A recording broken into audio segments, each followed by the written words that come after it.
What's up? I probably could have done this before the broadcast, but I'm just gonna burn some Palo Santo. I've been on coaching calls. I've been blessed to be coaching pretty much all day, and sometimes it's nice to just clear out some energy. I'm gonna plug, I don't think I usually have a problem, but I'm gonna plug in and see if this is a little bit more clear for you. So if you're here and you're on live with me, go ahead and say hi in the comments. That way I know that you're actually here and wanting to engage and not just doing a Facebook drive-by, right, where you accidentally click on somebody's video. Y'all know what I'm talking about? Where you're like, exit, I didn't mean to be here. Hi, Ben. Congratulations. Ben just got accepted. He is one of my dear friends, and he just got accepted to graduate school program out in California. Well, that's not true. He didn't just get accepted. He made his decision on where he's going. Ben, I owe you celebratory lunch. Hello, Alicia. Camilla. Thank you for spending your evening with me.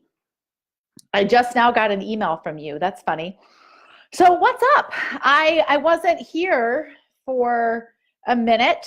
Hello, Michelle Lane.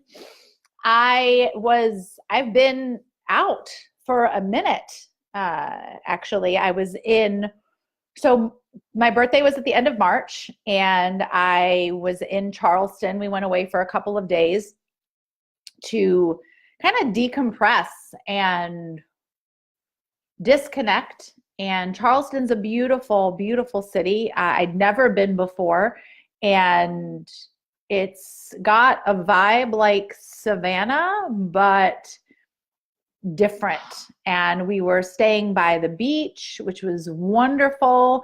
And it was it was really easy and peaceful. And we stayed at this really cute Airbnb and just ate good food and hung out. It was just a really fun experience. And then I came back home, and then the next day drove into Atlanta to catch an airplane to fly out to California. And I was there a little bit longer than I had originally intended because I accidentally read my ticket wrong. That's a funny story. So I don't know if you guys have ever done this before, but the way that I consider a day, right? I just got really in your face. I'm going to push you back so I can lean in and not be kind of overtaking you. So the way that I look at a day is, if I haven't gone to sleep yet, the day isn't over. Does anybody else do the same thing? Where it's like, okay, like it's still Friday until I go to bed, right? So in my mind, I had the opportunity to support my friend and my coach, Sean, at an event called Halt the Assault. If you follow me on social media, you probably saw posts about it. It's was an event put together. This month is a sexual assault awareness month. And it was an event put together to bring men into the conversation around the healing that needs, that's my judgment, that needs to go on in terms of sexual assault and abuse. And it was a very powerful event. I was so excited to be there and be a part of it. And the event was Thursday, and it was my intention to fly out late on Friday, right? And then I was going to come home on Saturday because we had plans Saturday afternoon with family. And so in my mind, my flight was for like midnight on Friday night, right? Like I'm going to fly out at midnight. So y'all, Alicia, you're funny. I never go to bed. So I'm trying to check into my flight on Friday, and it's not letting me do it. And I'm like, what the heck is going on? And I figure whatever, there's some kind of, computer glitch, technology, that kind of thing. What's up, Sneha? And if you know me, you know that sometimes I can be snarky and I think I'm funny. And I can get a little bit of attitude, but in like a fun and funny way. So I'm calling the airlines and I'm basically like, WTF, I'm trying to check into my flight and they're telling me the flight doesn't exist and my confirmation number isn't valid. And I'm like, what? Like it's right here. Like I have all my information. And it turns out as I'm chatting with somebody, so I hang up the phone because the people aren't giving me the answer that I want. They're not helping me. And I try to online chat with someone. Oh, don't go to bed. Okay, so I'm online chatting with somebody and I'm like, I have this information. I have my check-in information. What is the problem? Like I'm flying out tomorrow. Like I need to be able to check into my flight. And she's like, yeah, that's your confirmation number. Yep, that's the flight number. And I'm like, right, you're telling me everything that I already know. I can't check in. And she's like, your flight took off this morning. And I promise you, I legitimately just like boop with my computer. Like I just shut the screen. I didn't even tell her bye or anything because it flew out at like 12:30 a.m., which to me was Friday night, right? Not Friday at 12:30 a.m., right? Like 8 hours before I was trying to check into my flight. So that was fun.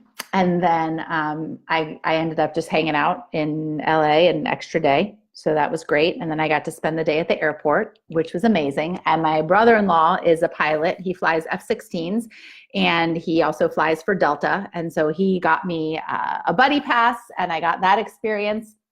And I basically got to hang out at LAX all day on Saturday.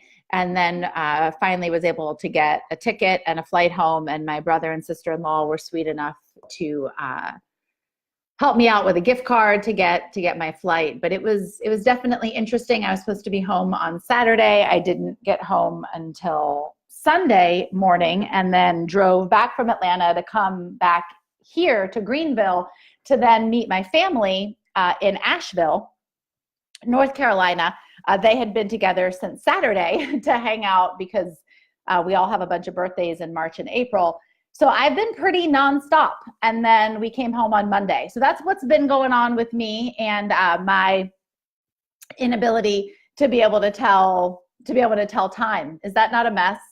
I really it took me a minute to have that land, right? Do y'all do that? Because to me, you're not going to bed. So it's that night, not the morning. Anyway, totally didn't click. What's up, Jennifer? I see some other people have come in. Skylar, hello. Ari, what's up, my friend? Katie. So what's going on in your world? That's what's up with me. Where did that show up in your body? Girl, I used to really freak out about stuff like that. I used to really lose my shit, to be completely honest with you.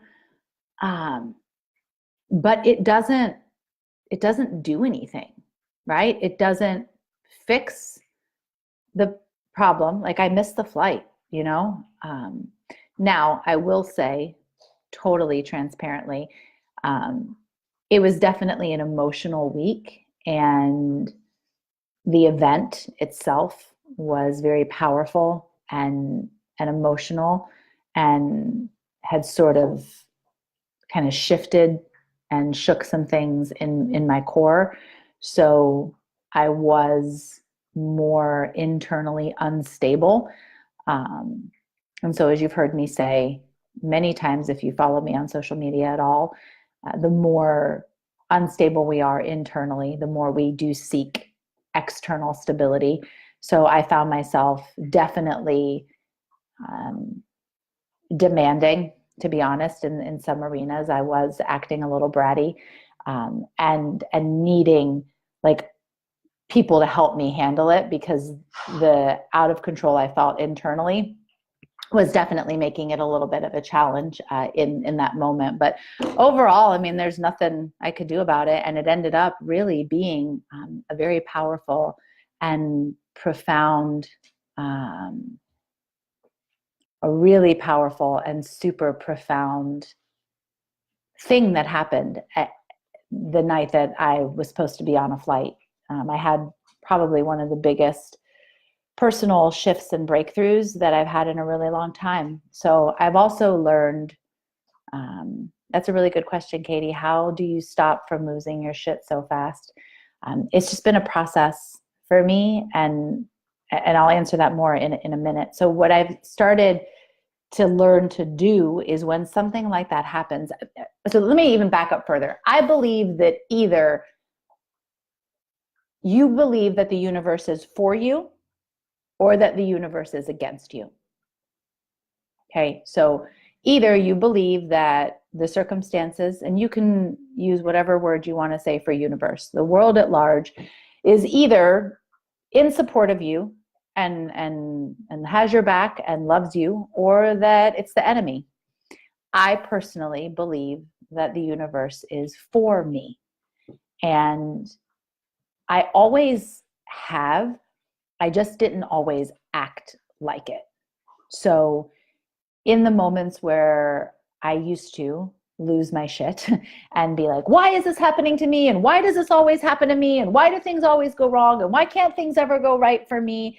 In those moments, I was not acting like somebody who believed that the universe had her back. And I just, over time, have shifted my perspective to really, truly, not just intellectually believe that, but embody it. So even in that moment of recognizing what happened with the flight, knowing that it was going to cost money, and a lot of money, because it's not cheap to fly to California ever, and it's not cheap to get a last minute ticket, right? And I believe that there was a reason for it. And even though I couldn't see it in the moment, I knew that something was going to come from it. And that belief that there's something waiting for me on the other side, there's a blessing, there's a reason that this is happening, even if I can't see it. And I don't think usually we can, right? Hindsight is 20/20, right? That means when you're on the other side and you're looking backwards, you can see everything so clearly. And I just had to start to believe that if it's going to be clear over here eventually, right, then it's also clear over here. I just have to trust that. And that's scary as hell. I mean, I'm not even going to lie about that. That's scary. The unknown is, we have to learn to trust. We have to learn to trust ourselves. What's up, Kelly? I think if you don't believe that the universe is friendly, and if you don't believe that the universe has your back, then you're going to see everything as a threat. And it goes back to what I said a moment ago about the stability, right? So the more it's not unstable. The more unstable we are as an individual, then the more we seek our stability through external sources. So the more that I'm not okay internally, the more that I need everything to go smoothly in my day, everything to go smoothly in my shift, everything to go okay with my coworkers. I need all of the plans for all of my day to go exactly as I laid them out. I mean, and come on, tell me I'm not the only one who, there's been moments in my life not that long ago where I think that something's going to happen a certain way, and somebody needs to change something, and I melt down, right? And it's oftentimes not even something super huge, right? It could be that I thought my family was going to come in on Monday, and it turns out they're coming in on Sunday, right? Not a big deal. But when I'm unstable, that is enough to trigger hysteria, Does anybody else have that experience? I'm going to believe that amen, Michelle, is in agreement. In those moments where we are more like this, we need the ground that we're standing on to be solid. The problem, Katie, and you tell your friend this, I know you said you were asking for a friend. So you can tell your friend this or share this video with them. The problem for me during that time is that other people and the world, they're not stable either. So if I am putting all of my happiness and my sense of centeredness and my sense of self and my okayness, if I'm putting all of that into your hands and I'm making you responsible for that, number one, it's not your job. Number two, you can't do it anyway. And then number three, I need you to then be 100% stable or I'm not okay. And then I get mad at you because you're human and you couldn't give me what you were never capable of giving me in the first place. Like it's a headache and it's exhausting. And then the other way we try to do this is what I did. And I'm going to speak, I know Michelle Lane, because she speaks about this publicly on her page. I know Alicia, these are friends of mine, have done this as well. We try to control through people pleasing and through perfection, right? We try to say, okay, well, if I'm just perfect, or if I just make everybody else happy, right? If I just can make sure that everybody else is good, right? If I can make sure that all of these people over here are good, then I can be okay. But the problem is you don't have any control over that anyway, like at all. Like you have no power to make another human happy. So the process of trying to go through all of that is exhausting. It doesn't work anyway. And it's like, so an analogy we use in the coaching world is that, you're trying to build a better cage, right? You're trying to build bigger locks, right? You're trying to build stronger steel bars instead of doing the work on yourself so that you don't need the protection. And that's what getting stable inside is. It's not that shit doesn't happen, right? Because we spend a lot of money on hotel and flight. Shit happens. And honestly, for what I got from the end of that trip, I'd have paid easily 5 times the amount, easily, in terms of my breakthrough. But when we do the work on our own selves to become stable, it's not that the wind doesn't blow, because the wind blows, right? That stuff's going to happen. It's that we don't get knocked over, right? And if you think about a tree, if you got a tree whose roots aren't really deep, I mean, if you go, the tree's going to fall down, let alone if there's a thunderstorm or a hurricane, right? If the roots are deep, it might sway, but it's solid. And that's the work that we can do on our own selves to make us solid, so that when the stuff happens, we might get knocked, right? But we come back because we're good. And, an analogy that I love, it's one of my favorite quotes, and I don't know who to give credit to, but it says that a bird sitting on a branch is not afraid of the branch breaking because its trust is not in the tree. It's in its own wings.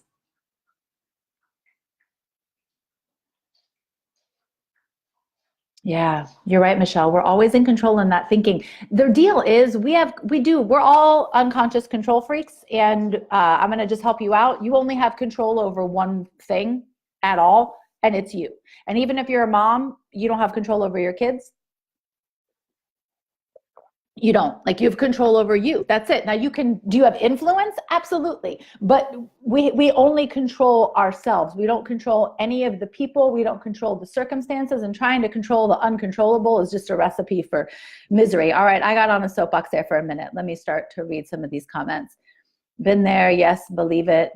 Yeah, I prefer now not to feel in control and see what happens. Yes, and Michelle, that's because of the work that you've done, right? And I think that you could definitely speak to that being the journey, right? Like now it's like, oh, it's what I said about the flight, right? I wonder where this is going to lead. I wonder what's going to happen. We'll see. But when we're unstable, it's like, oh no, right? Like everything's about to melt down. Thanks for telling your secrets. Oh my gosh, that's so funny. Hi, Monisha. That's the one guarantee, right? Shit happens and shift can happen. Amen. All right, Kelly, how do I start to trust someone when they keep messing up when I do? All right. Me and my wife are working on me giving her more control and me trusting her with that control, but she keeps being, is that supposed to be like ditzy, denzy? And messing up every time I trust her with something. This last weekend at my brother's wedding, I put her in charge of recording the wedding vows and only got half of it. What do I do? Yeah. So what's your expectation, Kelly, inside of the trust? Like, what's your expectation of your wife? Yeah.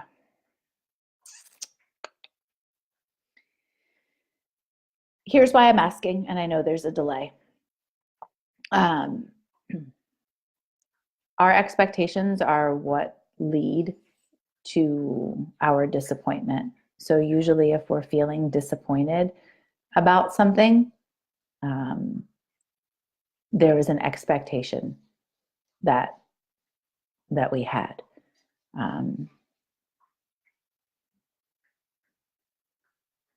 For her to think more, okay, so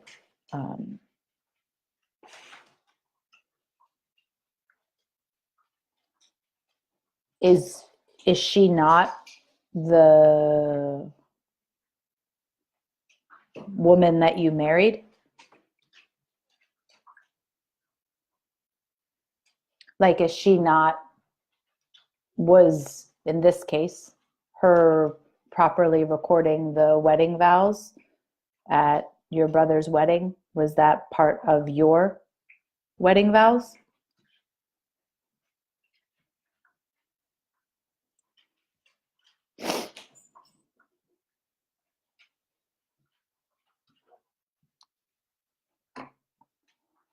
Michelle, please share your quote. Well, not your quote, but Kyle's quote.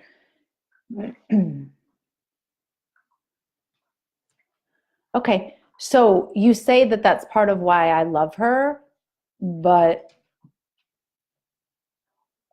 you're judging her for messing up when you do trust her with things.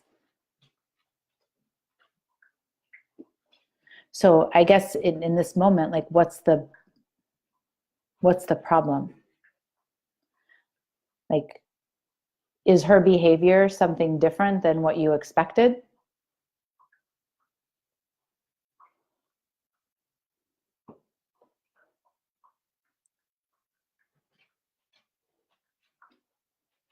Yeah, Michelle just said, you're not brokenhearted by the person, you're brokenhearted about them not meeting your undefined expectations of them.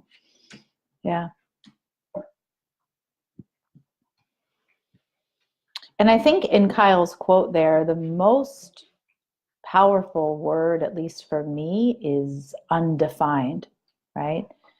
People not giving us what we haven't clearly asked for. The key word in that sentence being clearly. So Kelly, honestly, I mean, is she behaving in a way that's out of character?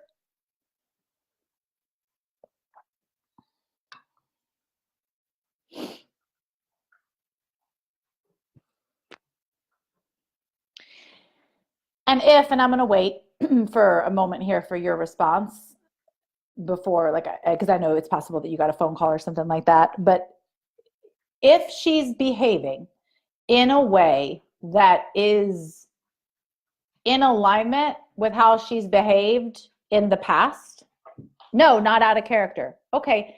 So then what's the real problem here, right? So if she's behaving in a way that is in character with how she typically behaves, and you, I'm going to go back up here, are trusting her to do something that she keeps messing up when she does it, I mean, what's the solve here, Kelly?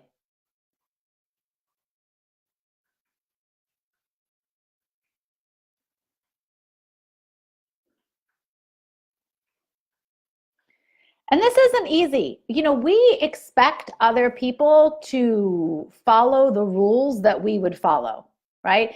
And I heard this all the time when I was training in the direct sales world, and I still speak about it with my clients a lot, right? Like, it's just like common courtesy to call me back, right? It's just polite to hold the door, right? It's just the nice thing to do. Okay, who says? Where's that written? I mean, they're your rules, and I'm not saying that it's not a right or wrong conversation. It's just like,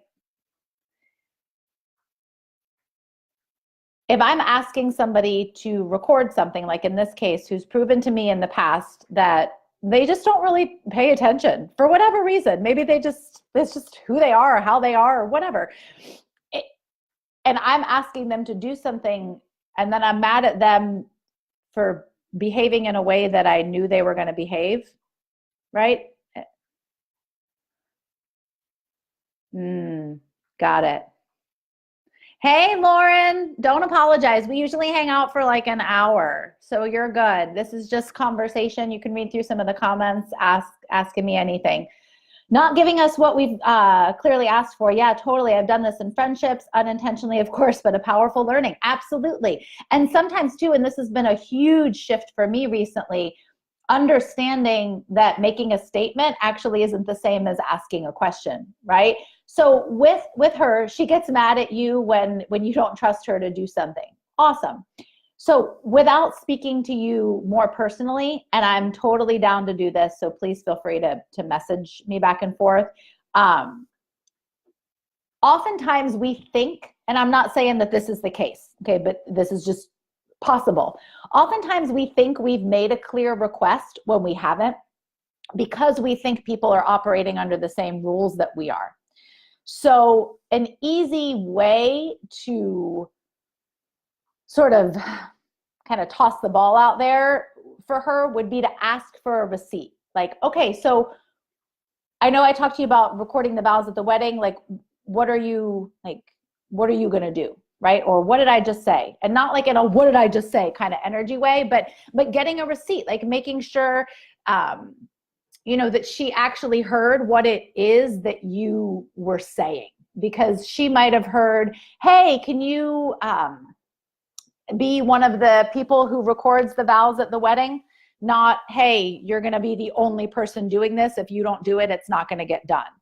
And in hearing the receipt back from her, sometimes it's just a couple of words that are a little bit different that she heard, but you didn't actually say, or she didn't hear that you did say. So a lot of times I'll go over a few different things that I need from anybody, right? From a partner, from a friend.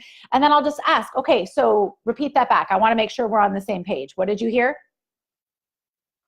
And making sure that she actually heard what it is that you said. And then if it's getting to be the time beforehand, maybe you can just kind of lean over and be like, hey, are you good? Like, do you have your phone out? You're ready to do the recording? And offering that kind of reminder. And there is like a level of like, oh, I'll just do it myself. And then she gets upset because you didn't trust her. I would maybe ask her in those cases, what is it that you would prefer? How can I help you? Right? What is it that you want to do? Like, I don't mind taking care of this stuff, but if you want to take care of it, how can I help you so we can make sure we get this done and work together? Right? Is it a control thing? Absolutely. Probably, Lauren, on some level. Right? And absolutely, Kelly, you got to try it. It's sometimes so this is a bigger conversation than I'm necessarily, well, who knows? Let me just start talking and we'll see where this goes. most of us don't communicate clearly. And we've talked about this on other lives before, Kelly. I think you were on where we spoke about the implied and the direct communication. And I'm going to speak energies, not male and female, because we all have masculine and feminine energies in us. And the feminine energy, which is oftentimes in female bodies and not like predominant in female bodies. And then there are men who have a high feminine energy to them. So the feminine energy tends to communicate in thoughts and feelings, okay? And their emotions, and they tend to spiral out in speaking about their thoughts and their feelings and their emotions like they're facts. Masculine energy, which is oftentimes super high in women. I have a high masculine energy to me, not always, but men and women. So have both. And if you have a high masculine energy, you tend to communicate in facts and in requests more clearly and more directly.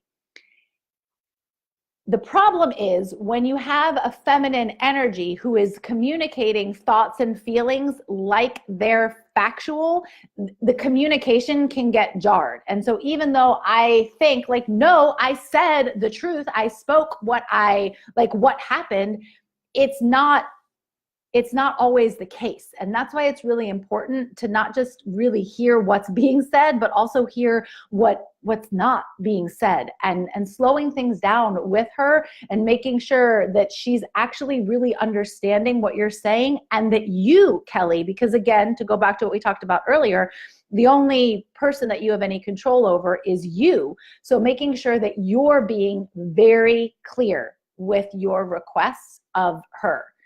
And are there times that you have asked her to do things that she has done it, right? Are there times that you've asked her to do something, you've trusted her to take care of something, and she's actually done what you asked for? And if the answer to that is yes, then look at the ingredients inside of that conversation. What were you doing in those moments that maybe helped it land more clearly? Or was there something that she did? Was it a certain type of task that she did? And see if you can kind of pull out the ingredients that worked in the one area and apply it moving forward. So let me know that if there is a time that you have asked her to do something and she didn't not do it, right? And the biggest piece is, and because I know that you love her deeply, I'm not saying don't expect anything from her, but one of, and I'm going to paraphrase this significantly, but one of my favorite, I believe it's a Aesop fable, talks about a woman who rescued the snake who was injured and was dying in her yard. I think it was on her farm. And she pulls the snake in and she loves it and she totally takes care of it and nurses it back to health, and like has the snake like lay on her and sit with her while they eat, and they like hang out together, and she's like completely healed and nursed the snake back to health. And one day they're hanging out and the snake bites her. And she is like, what the heck? Like you were dying like in my yard, and I brought you in and I cared for you and I healed you and I loved on you and I nursed you back to health, and you bit me. And the snake said, lady, I'm a snake. I mean, that's what they do. So take that for what it's landing for you. Sometimes we place high expectations on others. Yeah, I think, Lauren, it's always a control thing. Ooh, those are my dogs. They get a little upset when the school bus goes by. This is where we as women need to really sit and listen to each other in communication. It's something I've learned and still am. Yeah, absolutely. I 100% agree with you. And a lot of it is what I said a moment ago about getting that receipt, right? I mean, you might hear like, hold on one second. Hey, Abby. Abby, come here. You might have like a family and come on, that's Abby. Come on. So you might have a, go on. Now we can just hear them barking, muffled. Monisha, I know you were asking about them the last live that you were on. So there they are. You might have like a family, right? And you might say, all right, kids, we're going to go to the movies. Everybody be downstairs at 5 o'clock, ready to go. We're going to eat dinner and then we're going to head to the movies. And then you might ask the kids, all right, so what are we doing? What's the plan? And then the kids say, okay, we're leaving for the movies at 5 o'clock. Okay, that's not what I said, right? So that's what happens a lot of times in communication is because we're all busy, because we're super distracted, because we have such low attention spans, because we're a lot of times not paying attention, because we're seeing the world through our own filters, through our own lenses based on the experiences that we have, we don't actually hear the things that are being said. And the more clearly we can speak, and then the more we can ask, hey, what did you just hear? Then the easier this becomes. And it's absolutely ongoing. Yeah, I always say, don't get mad at a cat for being a cat. Boom. Perfect. And especially if they're different personalities. Absolutely. And not only different personalities, but we also have different definitions of things. And that's the other thing that we need to understand, right? What connection or presence or support looks like for one person might be totally different for someone else. And so we have to be, I mean, it's a wonder, to be completely honest with you. I think it's a miracle that any of us can actually get along, period, just because of how individual we all are, how unique we all are in terms of our personality and the stuff that we've all been through. It's amazing to me that we actually are able to have any sort of like relationships in any way, because we're all seeing our own version of the world through our own experiences and memories and what we make things mean. And we hear things that weren't said, and we hear attacks that weren't actually being made. And we make what other people say, we make it mean something in our head that wasn't actually said because it fits the story of, I can't trust my wife to do anything ever. And so we might start to, I'm not saying you're doing this, Kelly, but we might start to see things and then constantly search for evidence to support that story. So the other piece of this, if you were my client, that I would encourage you to do is just some homework, is find ways, consciously, deliberately search out ways and evidence that you can trust her. What are the ways that you can trust her, where she does prove that she doesn't let you down? Right? That's my word. I don't think that you said that. I want to scroll back and see your words exactly. Right? Giving her more control and trusting her with the control. What are ways that might seem so small, like, hey babe, can you lock the door? Or hey babe, can you turn off the lights? And consciously search for that evidence. What are ways that she is like taking control, that she is handling things, that she's not messing up? And the other piece of this is that we get what we prepare for. So if you're expecting the mess up, I mean, you'll see what you look for. So I encourage you to look for the other side. Let me know if that feels complete or you have more that you want to ask. Don't get mad at a cat for being a cat. That's so good. I have a question that somebody sent into me, but I want to ask if anybody has other questions. Yeah. Oh, Jennifer, that's good. I've been on the other side and I wanted nothing more to do something to prove myself to someone important in my life. And when I messed it up, I knew it would happen because they expect us to do it.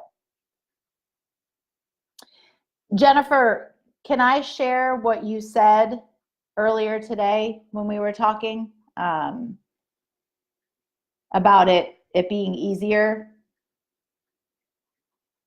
I don't want to say any more. You let me know if it's okay to share that. That's real. And we only know what we know based on what we interpret. Amen. And when we realize that everybody is doing the same thing that we're doing, it's what I said earlier, it's almost comical. I mean, it really is like, how do we even get along? right? Like genuinely, like how do we even get along based on, and a lot of times I have to do this now. Like, cause I'll do it. I do the same thing. I'm not in any way exempt from any of this because this is a human thing and I am human. So there's some times where like, maybe I feel like I'm not doing enough for my business. Okay. So this has been, it's not current, but this has been in the past where I've been like, oh my gosh, I need to be promoting more. I need to be putting myself out there more. I need to be contacting more people for podcasts or article sharing and things like that. And I've been asked by my coach, okay, so where are you promoting this? And that's all he said is, where are you promoting this? Which is just a question. And my response is like, oh my gosh, I'm not doing enough. And I know I'm not doing enough. And thank you for calling me out on it. And I could be doing more over here. And I'm not doing this here. And I know we've talked about this. And I've gone on to list this giant paragraph of stuff that it's like I'm answering questions that weren't asked of me to justify the way that I'm feeling internally, right? That's not what was asked. And if you find yourself answering questions that weren't asked, a lot of times it is because of the, how do I say this? Because of our own internal judgments. So my dog can open the door, but she won't close it. How about that? You would think if you're gonna open the door, the least you could do is shut it. Children, right? All right, so let's see what, all right, awesome. Jennifer, so, and I don't want to butcher your words, but basically what Jennifer had shared with me on our call earlier today was that it was easier to just be what everybody else expected her to be instead of fighting to be somebody different. I went to school with a girl, middle school, and she was just a girl that had like a bad reputation. And I really liked her. And she was really trying to change. And I remember talking to her one day after band. We were in marching band together. And I remember her being really, really sad because everybody had their ideas and their impressions of her and who she was and how she acted. And it was so hard for her to fight against what everybody already expected. It was just like, whatever, if you already think I'm trash, if you already think I'm a slut, if you already think I'm a drug addict or whatever, it's just, might as well just be those things because it's easier than to fight to change. And that is sad. I remember I was sad, and this was in like 6th or 7th grade. And I remember being sad then. It still makes me sad now. And when I heard Jennifer say it earlier today, I felt the same sadness because I want people to fight for the them that is possible, right? And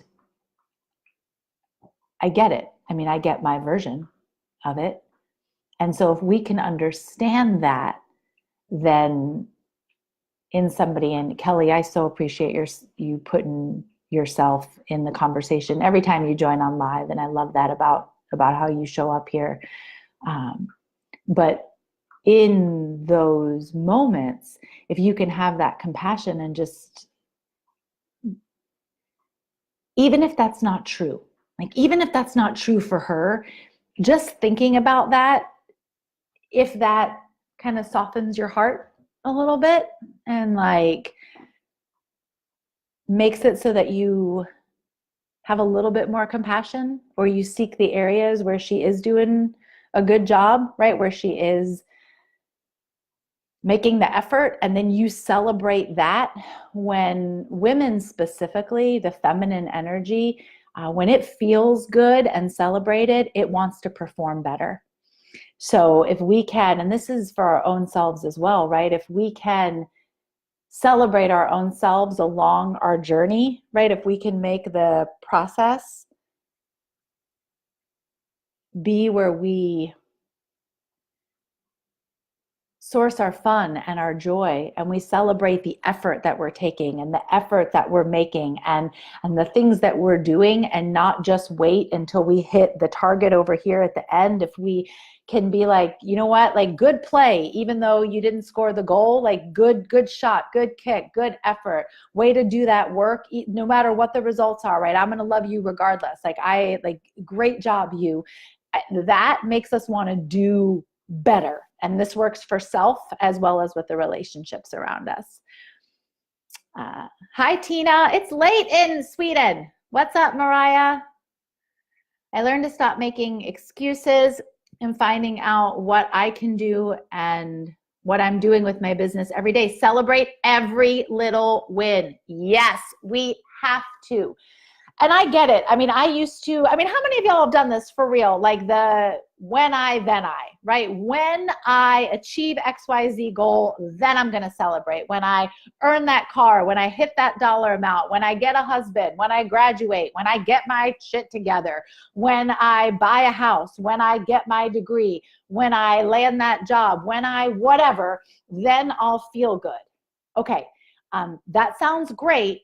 And my belief is that you're going to have a really hard and miserable time getting there if the journey sucks the whole way. And especially the feminine energy, especially that energy. Creativity, which, by the way, is absolutely required to build a business, is not supposed to be angst-ridden and dreadful and torturous and painful and this horrible, dramatic experience. It's supposed to be fun and play and joyful. And if we can find ways to enjoy the process, then we get excited about the doing. And we all, I believe this, know that the more we do, then the better results that we're going to get. So we have to find the way to source the joy. How can I pull the joy in from the journey? And then the results are an after effect. Like, oh, yay, and I won that thing. And I earned that thing, and I, met that person, or I got that job, or whatever, because I was having fun. I mean, every day, if everything that we're doing is like murderous and torturous, and we're trying to get our bodies and our spirits to like sign on for something that eventually one day, far out in the distance, we're going to feel good about, like, eventually our little souls are going to be like, I'm out. Like, this sucks, and I'm not having any fun. And it's so important for us to have fun and to feel good. Hello, Tammy. It's all good. Perfect timing. I'm so glad you're here. Hello, Danielle. So let me answer this question that somebody sent in. And then if you have other questions, it's just ask me anything. So we've been talking about relationships and communication and trust and feeling out of control and in control. Somebody messaged me and said, has anybody ever asked you about follow through on business or personal decisions, not completing things that I'm initially excited about? Can anyone relate to that? Let me know in the comments, or that's my thing, to push like hearts or likes, just something to let me know if this is something that resonates with somebody else. I don't know that the person who sent this question in is on, but I want to know if that connects with anybody else. Following through on the business or personal decisions, not finishing things that I'm initially excited about. I think that this conversation speaks to what I was just saying. I'm going to let my dogs in because they're pawing at the door.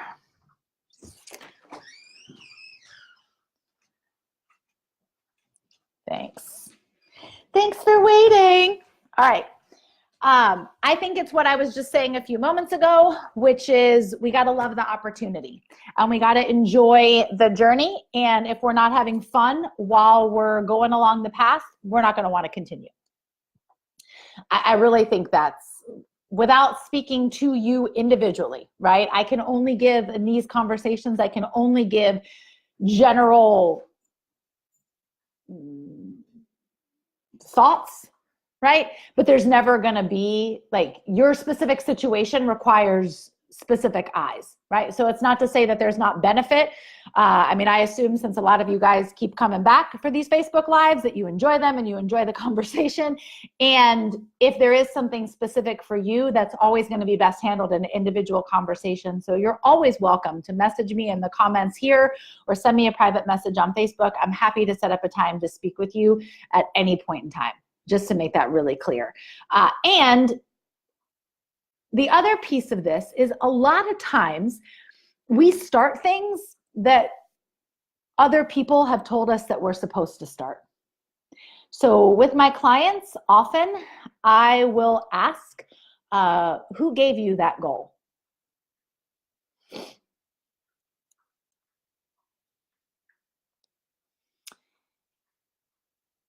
Many of us, especially in business of any kind, we can start to get caught up in things that we didn't actually want, but they sound good because we hear other people talking about it, right? We're at trainings and we just hear people talking regularly about, oh, I should want that thing, like that's yeah, okay, I want that. Or our parents, right? We end up, I mean, how many of us end up with degrees in subjects that we never wanted to study, but our parents said that we should? And I think it's because of what we were talking about earlier. So many of us are in the state of people pleasing for stability and to feel safe. And we believe that if we make other people happy, then we will eventually get ours, right? We will be bestowed our own happiness if we've sacrificed and served enough other people. Something that I learned from a friend of mine is that sacrifice always equals loss, always. So we have to check in sometimes and look at the things that we're striving for, and are they really our desires? You know, so many of us, myself included, you know, this has been a journey for me with reconnecting and re-meeting my own self and relearning about